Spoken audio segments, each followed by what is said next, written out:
할렐루야. 오늘 성찬의 은혜를 베풀어 주신 하나님께 감사와 영광 올려드립니다. 오늘 갈릴리 찬양대의 찬양처럼 우리 그리스도의 사랑을 성찬식을 통해 경험한 우리 영락의 권속들이 이제 서로 사랑함으로 또 예수님의 이 사랑을 흘려보낼 수 있는 그러한 삶을 살아가기를 주님의 이름으로 축복합니다. 오늘 본문 말씀은 요셉의 이야기입니다.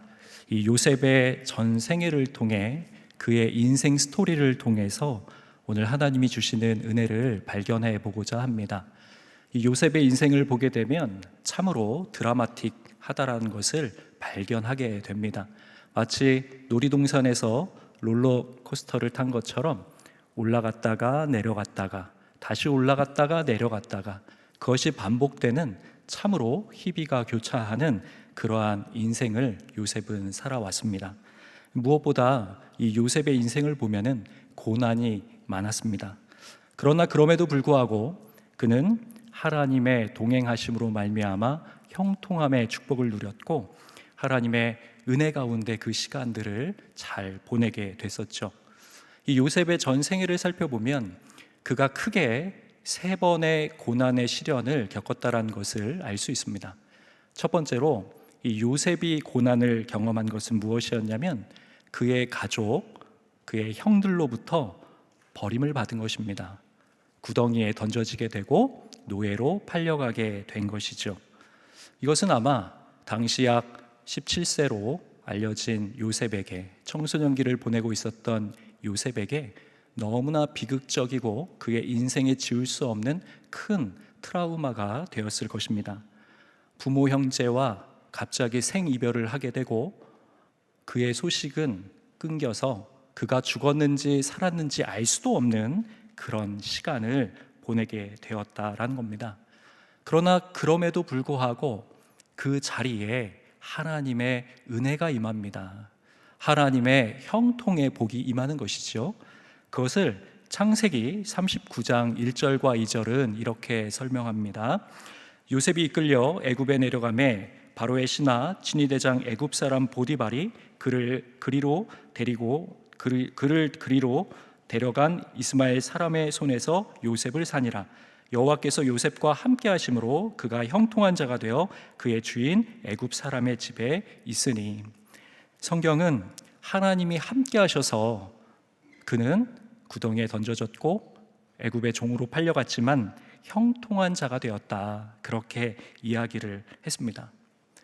그러나 그의 인생의 기쁨도 잠시 또 다른 두 번째 고난이 그를 찾아오게 됩니다. 그것은 그가 머물렀던 보디발 장군의 아내, 이 보디발 아내가 성적인 유혹으로 이 요셉을 무너뜨리려 했기 때문에 그렇습니다. 결국 요셉은 억울한 누명을 쓰게 되고 감옥에 갇히게 되죠. 이것이 두 번째 고난입니다. 이때 요셉의 마음이 어땠을까요?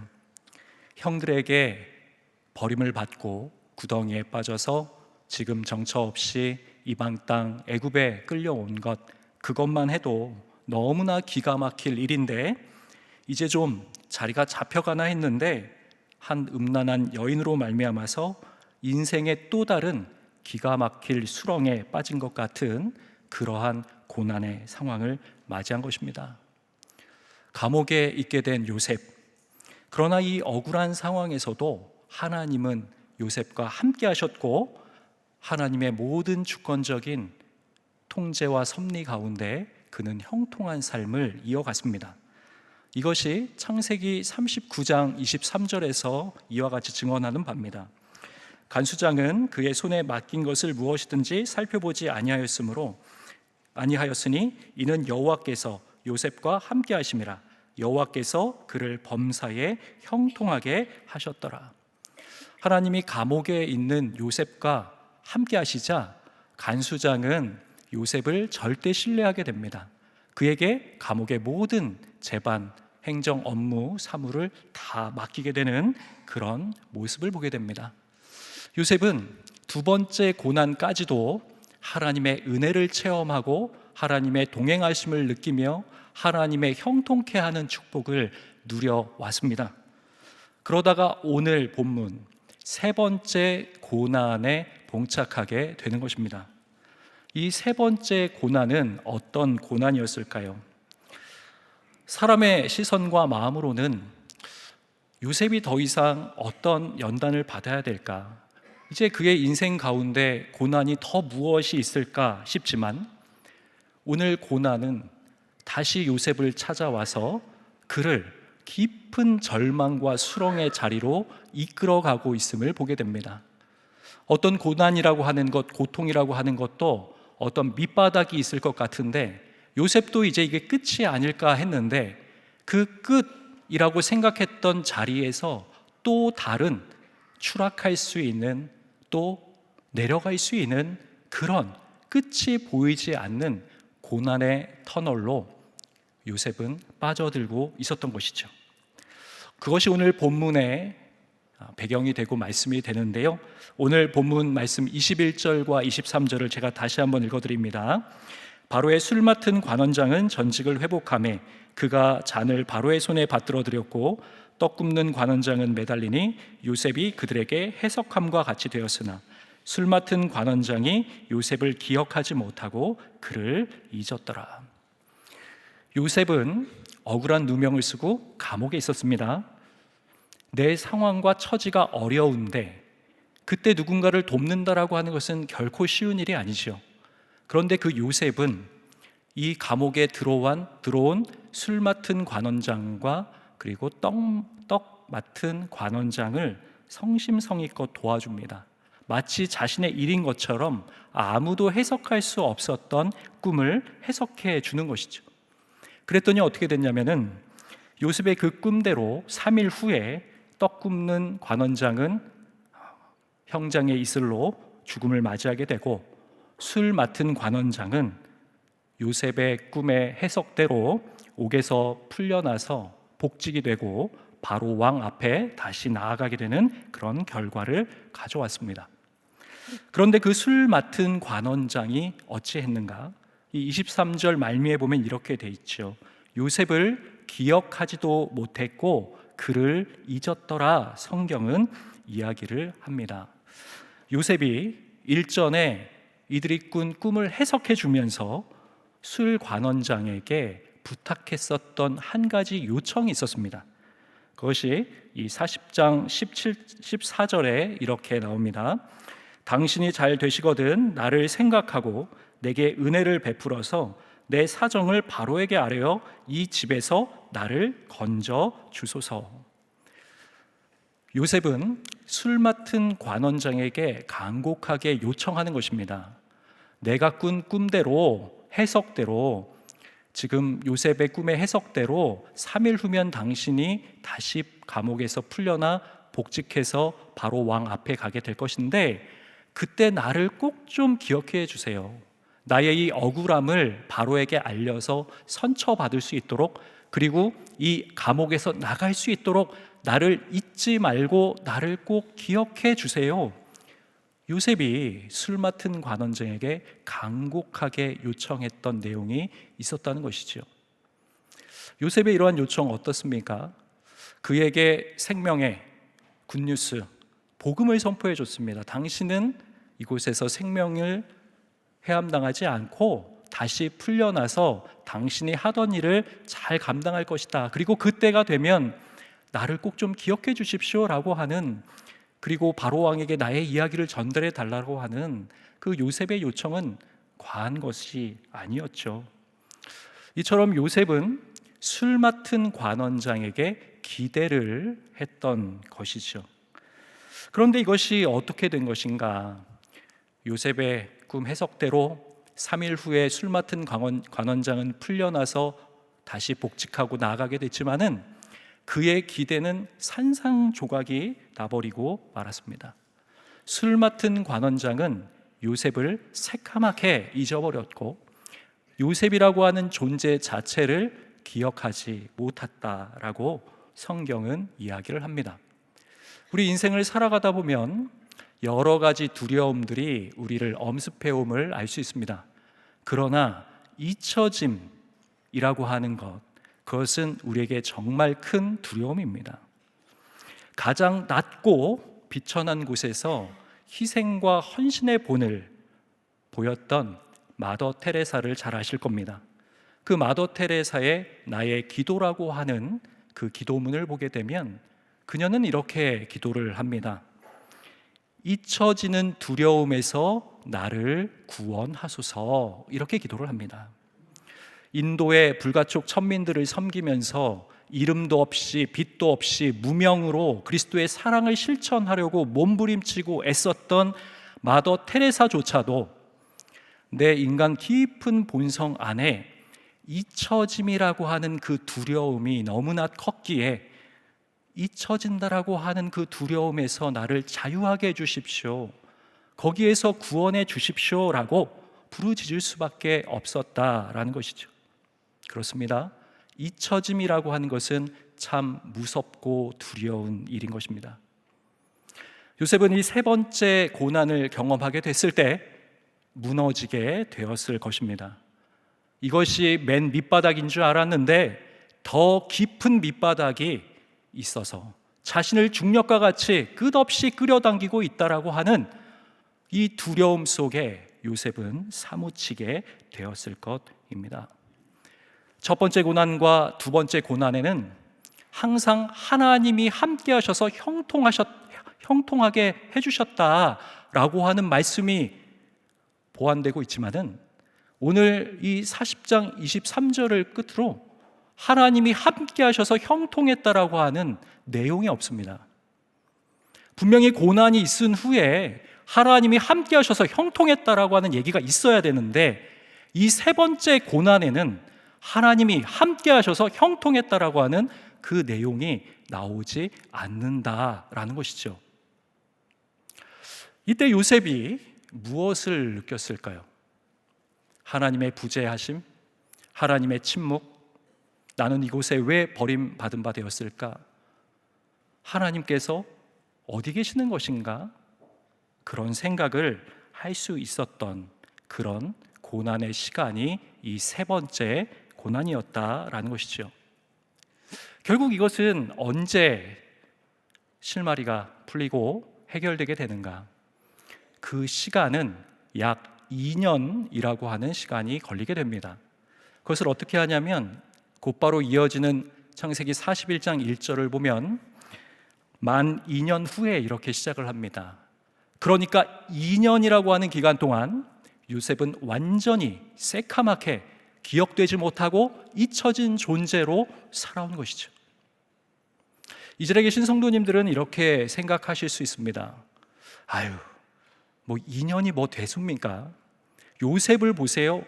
그가 나중에 애굽의 제2인자 국무총리가 되고 그가 얼마나 큰 부와 명예와 권세를 얻습니까? 그 2년 정도 그냥 보낼 수 있는 시간 아닙니까? 우리는 이렇게 생각할 수 있지만은 요셉은 지금 이 상황에서 현재밖에 보이지 않는 상황입니다. 이것이 언제 끝날지 모르는 고난이라는 것입니다. 우리의 아들들이, 자녀들이 군입대를 하게 되면 지금은 1년 6개월이지만은 이제 2년 정도일 때가 있었죠. 그때 이제 기쁨으로 저녁 하루를 남기고 있는데 갑자기 통보가 오는 겁니다. 2년 연장이다. 미래가 안 보이는 거죠. 그래서 2년 기다렸는데 또 뭐라고 합니까? 무기한 연장이다. 이렇게 눈앞이 깜깜해지는 겁니다. 그나마 2년이라는 시간이 확실하면 어떻게든 버티겠는데 알 수가 없는 겁니다. 이 고난의 끝은 도대체 어디인가? 언제 이 고난이 끝나는 것인가? 알 수 없는 고난 가운데 빠져들어가게 되는 것이죠.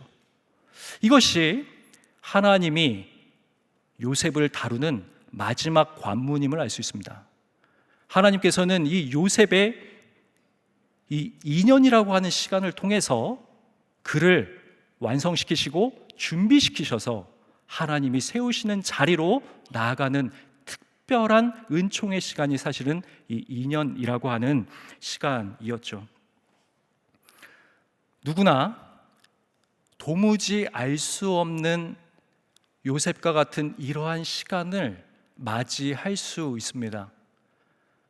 제가 교회를 섬기고 성도님들을 섬기면서 너무나 훌륭하시고 신앙적으로나 인품적으로나 너무나 모두가 존경할 만한 훌륭한 권사님이셨는데 삶에 알 수 없는 너무나 큰 고난과 어려움을 경험하시는 순간을 맞닥뜨리게 되었습니다.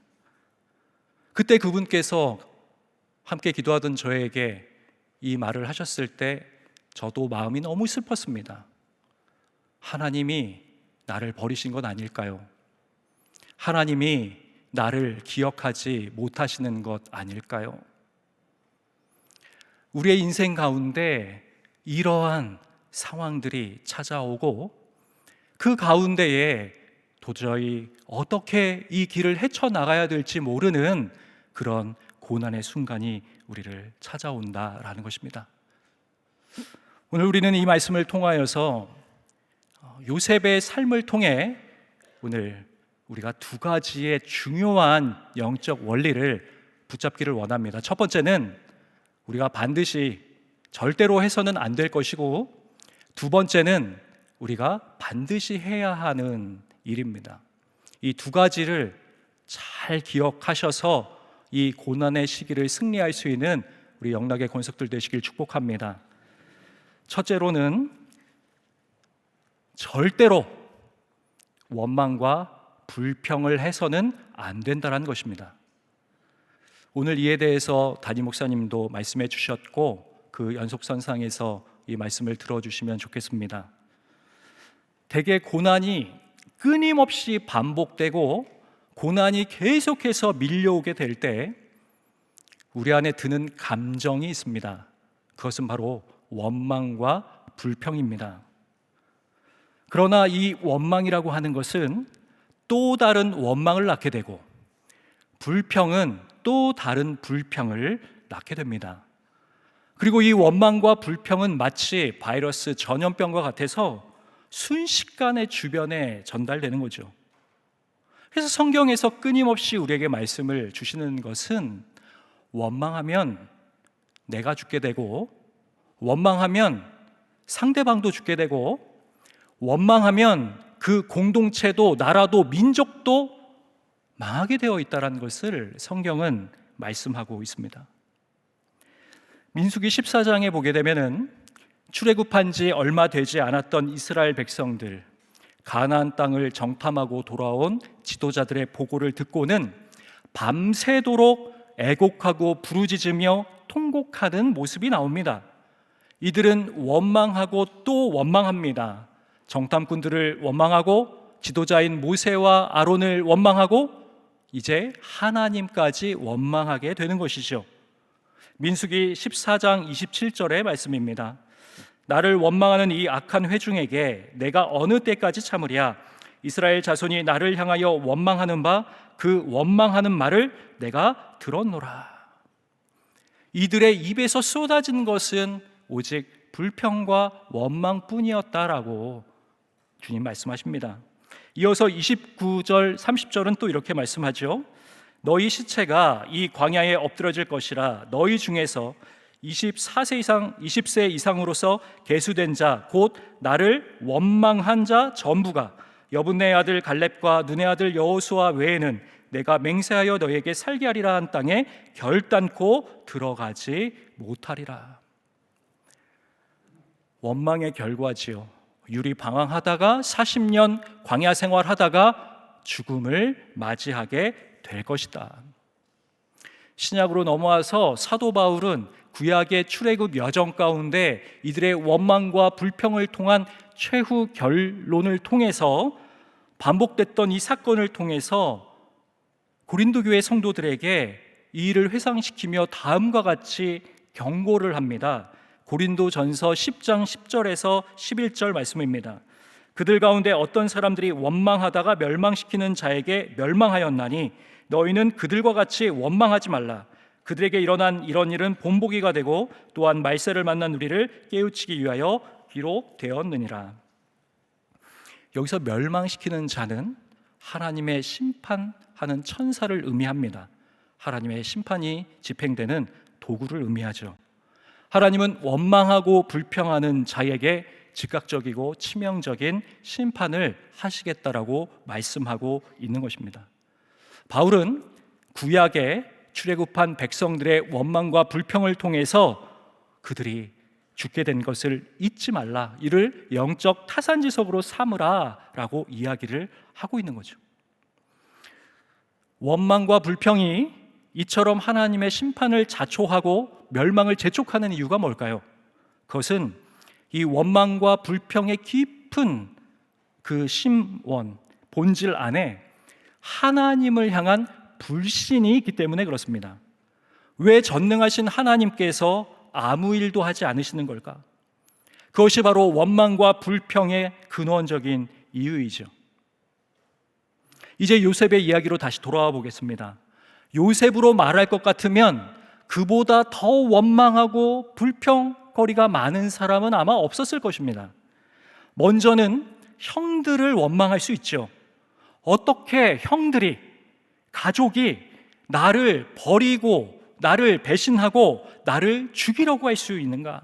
나를 어떻게 구덩이에 빠뜨리고 종으로 팔아버렸나? 형들을 원망할 수 있죠.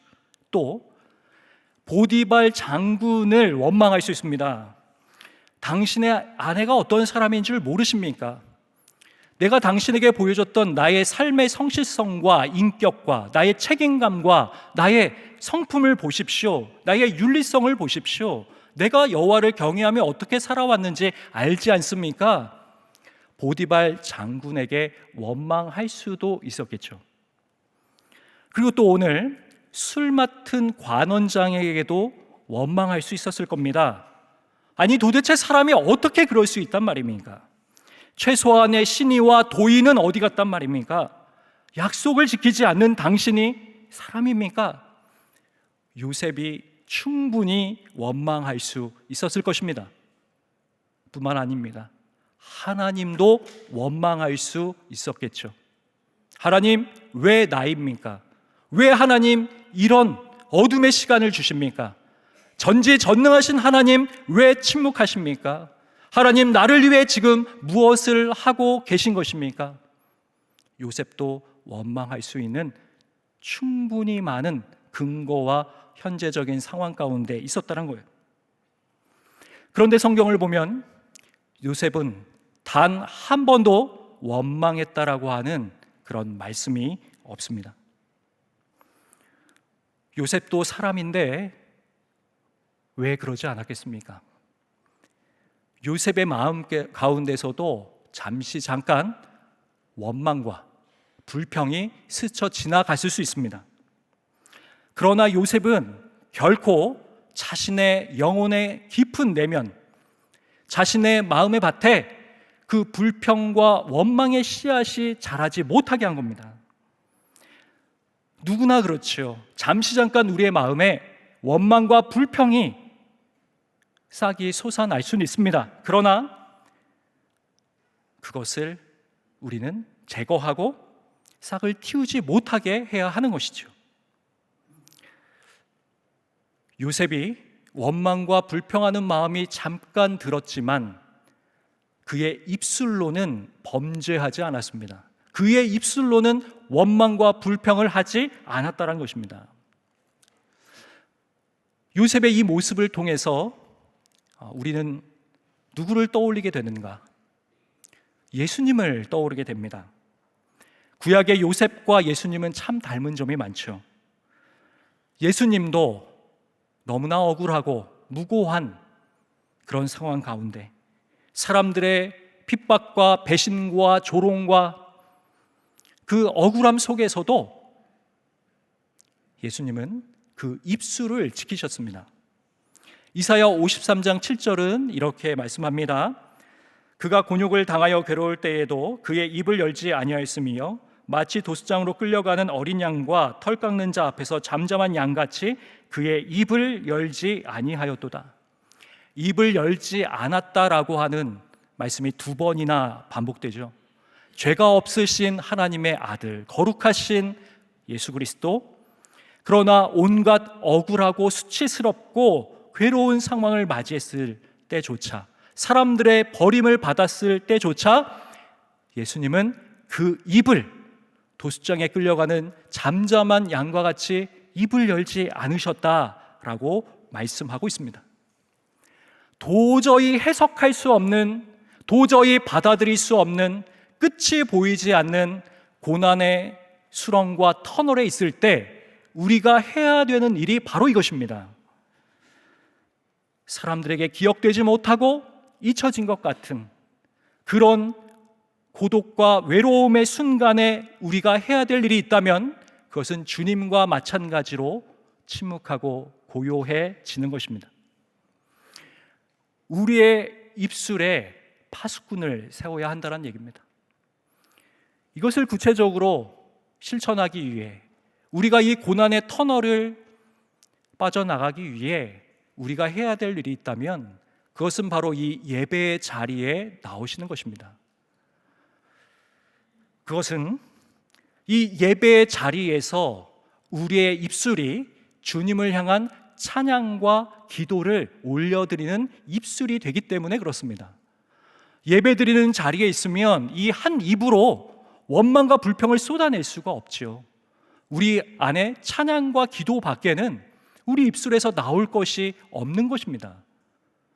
그 자리에 서 있을 때 하나님을 찬양하고 기도하는 그 예배의 자리에서 하나님은 우리가 전혀 예상치 못한 하나님의 일들을 풀어 나가시는 것이죠. 그러므로 알 수 없는 고난 속에, 헤아릴 수 없는 수렁 속에 빠져 계신 사랑하는 주의 권속들이 계시다면 입술에 파수꾼을 세우시고 하나님을 향한 감사와 찬양과 기도로 그 자리를 인내하며 주님을 바라보며 나아가시는 우리 성도님들 되시기를 주님의 이름으로 축복합니다. 둘째로, 고난 중에 있을 때 우리가 적극적으로 해야 할 일이 있습니다. 그것은 사람은 잊어도 하나님은 기억하신다라고 하는 사실을 굳게 붙잡아야 한다는 것이죠. 요셉의 사망의 음침한 골짜기를 걷고 있는 것 같은, 그리하여 발 한 발만 헛디뎌도 실족하여 인생을 끝낼 것과 같은 그 어둠의 시간, 사람은 외면하고 사람이 잊고 기억하지 못하고 철저히 버림받은 것 같은 그 상황, 이 시기에 우리가 해야 될 일이 하나님 한 분께 모든 초점을 다 맞추는 것입니다. 사람을 의지하고 신뢰하고 사람을 기대하면 실족하게 됩니다. 그러나 하나님을 의지하고 하나님을 소망하고 하나님을 의뢰하는 영혼은 하나님이 반드시 책임져 주십니다. 하나님께 초점을 맞추면 사람은 잊어도 하나님은 반드시 기억하시는 줄 믿으시기 바랍니다. 이사야 49장 14절에서 16절은 이렇게 말씀합니다.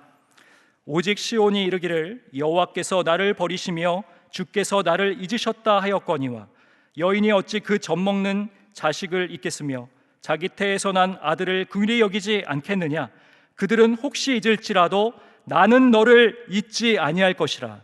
내가 너를 내 손바닥에 새겼고 너의 성벽이 항상 내 앞에 있나니. 아멘. 하나님 오늘 말씀하십니다. 내가 너를 잊지 않았다. 내가 너를 기억한다. 내가 너를 내 손바닥에 새겼노라. 오늘 주님 말씀하시는 것입니다. 요셉의 해석할 길 없는 이 고난의 터널 속에, 그렇다면 하나님은 요셉을 어떻게 기억하셨을까요? 요셉에게 하나님의 은혜가 어떻게 임하게 되었을까요? 지금은 비록 다 보이지 않지만, 지금은 비록 다 깨달을 수는 없지만은 하나님의 은혜의 손길이 임하였고 하나님의 주권적인 섭리의 손길이 요셉의 인생을 견인하고 인도하고 계셨다는 것을 우리는 발견할 수 있습니다. 이 사실을 우리는 이 창세기 37장부터 50장까지 이어지는 이 요셉의 긴 스토리 안에 그 인생 전체에서 발견하게 됩니다. 우리 인생의 과거를 통해 하나님의 그 신실하신 섭리의 손길을 확인하고 또 미래를 향해 나아갈 수 있는 그 근거를 요셉의 일대기 속에서 발견하게 된다는 것이죠. 먼저 첫 번째 고난의 상황으로 다시 돌아가 보겠습니다. 요셉의 아버지가 야곱이 해주었던 채색 옷을 입고 철없이 형들 앞에서 자신이 꾼 꿈을 그것도 2개나 자랑하듯이 이야기하다가 구덩이에 빠지게 된 요셉, 그때를 한번 생각해 보겠습니다. 그때에 인간의 눈으로는 보이지 않았지만은 하나님의 놀랍고 위대한 하나님의 손길이 그에게 임하였던 것, 하나님이 그를 기억하여 그를 구원하셨던 것, 하나님의 그 흔적과 발자취를 우리는 발견할 수 있습니다. 그것이 창세기 37장 23절 24절입니다. 읽어드립니다. 요셉이 형들에게 이르매 그의 형들이 요셉의 옷 곧 그가 입은 채색 옷을 벗기고 그를 잡아 구덩이에 던지니 그 구덩이는 빈 것이라 그 속에 물이 없었더라. 요셉의 형들이 진노하고 분노했는데 이성을 상실한 거죠. 저런 동생 두고 볼 수 없어, 죽여버리자. 그래서 그에게 그의 옷을, 채색 옷을 벗겨버리고 그를 구덩이에 던졌다라고 말씀하고 있습니다. 그런데 방금 읽었던 24절을 보면 놀라운 사실 하나가 있어요. 그것은 무엇이냐? 그 구덩이는 빈 것이었고 그 구덩이에는 물이 없었다라고 되어 있습니다. 24절에 말하는 그 구덩이는요, 오늘날로 말하면 물탱크입니다. 비가 와서 그 물을 담수할 수 있는 그러한 웅덩이죠.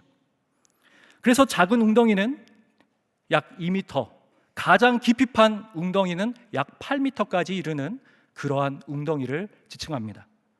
그런데 성경은 그 구덩이에 물이 없었다라고 되어 있죠. 이 물이 없었다라고 하는 내용은 먼지가 풀풀 날 정도로 완전히 메마르고 건조한 상태였다라는 뜻입니다. 만약에 이 구덩이에 물이 가득 차 있었다면 요셉은 어떻게 됐을까요? 아마 그 물에 익사해서 죽었을 겁니다. 만약에 거기에 물이 진흙탕으로 되어 있었다면, 물기가 있어서 진흙탕이었다면 그 미끄러운 진흙탕에서 버둥거리다가 요셉은 생명의 위협이 가게 됐을 겁니다. 그런데 하필이면 요셉이 빠지게 된 그 구덩이에는 비어 있었고 물이 없었습니다. 이것이 과연 우연일까요? 그렇지 않죠. 하나님의 기억하심, 하나님의 은혜, 하나님의 보이지 않는 주권적 섭리의 손길이 요셉을 보호하고 있고 그를 견인해 가고 있으신 거죠. 하나님은 그의 인생 가운데 이렇게 개입하고 계셨습니다. 두 번째 고난의 상황으로 한번 돌아가 볼까요? 요셉이 애굽 보디발 장군의 종으로 팔려갔을 때 그의 아내로부터 성적인 유혹을 뿌리쳤다가 억울하게 감옥에 가게 된 상황입니다. 그 결과는 감옥행이었어요. 창세기 39장 19절과 20절 말씀을 읽어드립니다. 그의 주인 보디발을 말합니다. 그의 주인이 자기 아내가 자기에게 이르기를 당신의 종이 내게 이같이 행하였다 하는 말을 듣고 심히 노한지라. 이에 요셉의 주인이 그를 잡아 옥에 가두니 그 옥은 왕의 죄수를 가두는 곳이었더라. 요셉이 옥에 갇혔으나 공정한 재판 한번 받아보지 못하고 단번에 강간 미수범이 돼가지고 낙인 찍혀서 감옥행이 된 요셉. 그런데 그 요셉에 들어간 감옥이 어디라고 성경이 기록하냐면 20절 말씀해 보니 그 옥은 왕의 죄수를 가두는 곳이었더라 이렇게 기록을 합니다. 그러니까 이 감옥은요, 일반 죄수가 들어갈 수 없는 감옥입니다. 바로 왕과 관련해서 범죄한 이들이 들어가는 일종의 정치범 수용소였다라는 것이죠. 아니 어떻게 요셉이 이러한 감옥에 들어갈 수 있을까요? 그는 너무나 비천한 신분이죠. 이방인이죠. 한낱 히브리 노예에 불과합니다. 파리 목숨에 불과해요. 그가 들어갈 자리가 아닙니다. 그런데 어떻게 요셉이 왕에게 범죄한 이들이나 들어갈 수 있는 그 감옥에 들어간단 말입니까? 이것이 우연일까요? 그렇지 않죠. 보이지 않는 하나님의 섭리적 손길이 요셉의 삶을 견인하고 있는 것입니다. 하나님의 신실하신 언약과 기억하심이 그 요셉의 삶을 이끌어주고 계신 것이죠. 이것이 하나님의 전적인 은혜이고 주권적인 손길입니다. 요셉은 이곳에서 자신의 평생 만날 수 없었던 수많은 이들을 만나며 훈련을 받고 연단되는 모습을 우리는 알게 되는 거죠. 그렇다면 이제 오늘 만난 이 세 번째 고난, 이 고난 중에 하나님은 어떻게 요셉을 기억하신 겁니까? 창세기 40장 1절에서 3절의 말씀은 이렇게 얘기를 합니다. 오늘의 말씀의 배경이 되죠. 그 후에 애굽 왕의 술 맡은 자와 떡 굽는 자가 그들의 주인 애굽 왕에게 범죄한지라. 바로와 그 두 관원장 곧 술 맡은 관원장과 떡 굽는 관원장에게 노하여 그들을 친위 대장의 집안에 있는 옥에 가두니 곧 요셉이 갇힌 곳이라. 애굽의 두 관원장이 감옥에 들어오게 됩니다. 이들은 평범한 이들이 아닙니다. 관원장, 히브리어 원어로 사르로 되어 있는데 이것은 지도자 또는 고위 관료를 의미하는 히브리 단어입니다. 요셉이 보디발 장군의 감옥 아래에 있을 때에 하필이면 바로 왕정에 문제가 생긴 겁니다. 왜 하필 이 타이밍이었을까? 술 맡은 관원장과 떡 굽는 관원장, 이들은 고위 관료로서 왕의 술을 책임지고 또 그가 매일 먹는 새끼의 음식을 책임지던 이들입니다.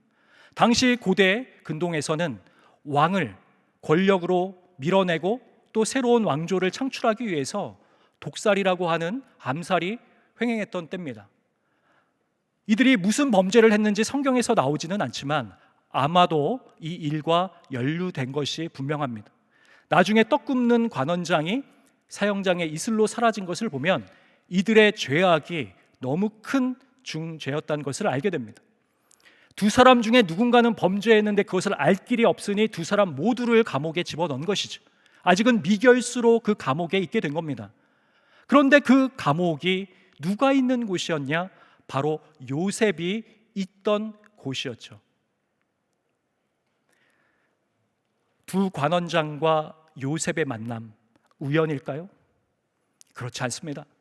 하나님께서 이 시간 가운데 섭리하시고 운행하셔서 하나님의 절대적 주권 가운데, 하나님의 은혜 가운데 그 손길로 두 관원장과 요셉을 만나게 하신 것이죠.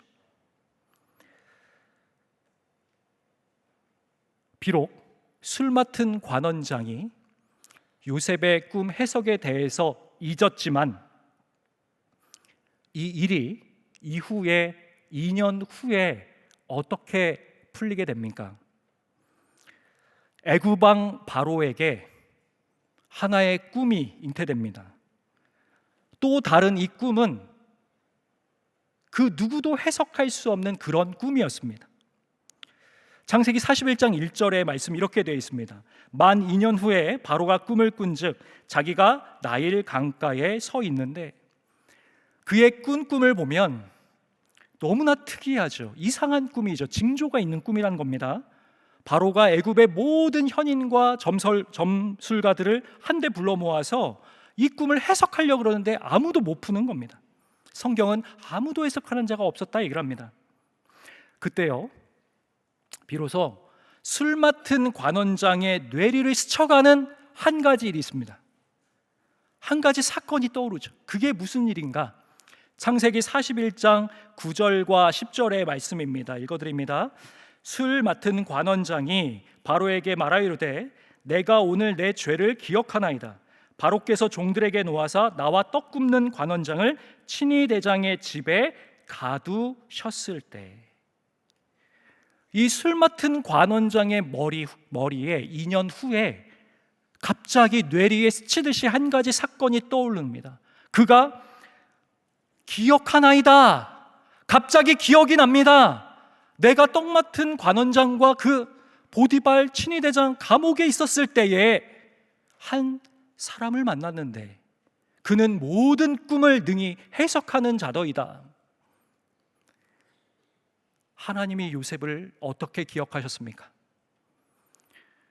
하나님이 2년이라고 하는 알 수 없는 시간을 보내게 하셨지만 하나님의 연단 속에 2년이 지난 이후에 바로에게 꿈을 꾸게 하셨고, 술 맡은 관원장의 머리에 기억나게 하셨고, 히브리 노예였던 요셉이 바로 왕 앞에 서도록 하나님께서 그를 기억하고 긍휼과 은혜를 베풀어 주신 것입니다. 이것을 경험한 요셉의 그의 인생의 최종 신앙 고백, 그의 최종 결론이 무엇인가? 그것이 창세기 50장 20절에 이렇게 나옵니다. 이 말씀은 다 같이 한 목소리로 읽겠습니다. 당신들은 나를 해하려 하였으나 하나님은 그것을 선으로 바꾸사 오늘과 같이 많은 백성의 생명을 구원하게 하시려 하셨나니. 할렐루야. 하나님의 기억, 하나님의 은혜의 섭리, 하나님의 주권적인 이 손길이 내게 임하였을 때에 사람들이 나를 잊고 나를 기억하지 못하였으나 하나님은 나를 기억하셨고 나를 잊지 않으셨기에 하나님은 그 고난의 자리를 축복의 자리로 전복시키시고 그 악을 선으로 역전시키시고 하나님의 놀랍고 광대한 섭리 가운데 우리 민족과 나라 그리고 애국까지 구원하는 데에 나를 사용하셨다라고 하는 그의 신앙 고백이 나오게 되는 것입니다. 이것이 하나님을 기억하는 인생, 하나님의 기억을 받는 인생에게 주시는 하나님의 은총이고 축복입니다. 지금 이 자리에 요셉과 같이 도대체 이 고난이 언제 끝날 것인가 알 수 없는 미궁의 상태에 괴롭고 힘든 마음을 부여잡고 계신다면 사람은 잊어도 하나님은 반드시 기억하신다라고 하는 이 진리를 붙드시고 하나님께서 그 모든 것을 합력하여 선으로 이루실 것을 믿음으로 고백하시며 이 요셉에게 주셨던 하나님의 축복을 누리시는 우리 영락의 모든 권속들 한 분 한 분 다 되시기를 주님의 이름으로 간절히 축원합니다. 기도하겠습니다. 사랑과 은혜의 하나님 아버지, 하나님을 기억하며 하나님의 은혜와 긍휼과 자비의 손길을 경험하는 우리 영락의 모든 권속들이 되실 수 있도록 은총 베풀어 주시옵소서. 감사하며 예수님의 이름으로 기도드립니다. 아멘.